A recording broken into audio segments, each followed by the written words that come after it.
రైళ్లలో భిక్షాటన చేసే ఈవిడ 1000కి పైగా పిల్లలకు తల్లయింది. 1948 నవంబర్ 14న మహారాష్ట్రలోని వార్ధాలో జన్మించిన సింధుతాయి 4వ తరగతి వరకు చదువుకుంది.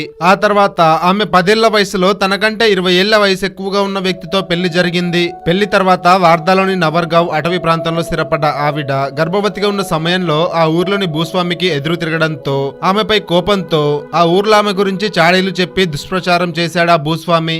దాంతో ఆమె భర్త కూడా ఆమెను విడిచిపెట్టాడు. ఇంటికెళ్తే ఇంట్లోకి కూడా రానివ్వలేదు కుటుంబ సభ్యులు. అలా గర్భవతిగా ఉన్న ఆవిడ పశువుల పాకలు తన కుమార్తె మమతకు జన్మనిచ్చింది. రైల్వే స్టేషన్లు, పశువుల పాకలు మరియు శ్మశాన వాటికలను తన ఇల్లుగా చేసుకుంది. ఇక బ్రతకడం కోసం రైళ్లల్లో, వీధుల్లో పాటలు పాడుతూ అడుక్కోవడం మొదలు పెట్టింది. రైల్వే స్టేషన్లు, పశువుల పాకలు మరియు శ్మశాన వాటికలనే తన ఇల్లుగా చేసుకుంది. ఆ సమయంలో ఎంతో మంది చిన్నపిల్లలు కూడా ఆమెలానే అనాథలు, తల్లిదండ్రులు విడిచిపెట్టిన వారు చేయి చాచి భిక్షాటన చేయడం చూసిన ఆమె తట్టుకోలేక ఆ పిల్లలను దత్తత తీసుకోవడం ప్రారంభించింది. అలా వారి కోసం కష్టపడి పనిచేయడం మొదలుపెట్టింది.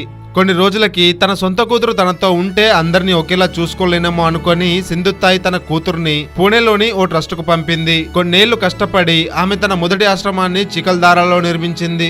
ఆ తర్వాత ఆమె తన ఆశ్రమాల కోసం డబ్బు సేకరించడానికి గ్రామాలు మరియు నగరాల్లో తిరగడం మొదలుపెట్టింది. కొన్నిసార్లు ఎంతో మంది పిల్లల కడుపు నింపడానికి పడే కష్టంలో చాలా సార్లు ఆమె తినడానికి భోజనం ఉండేది కాదు.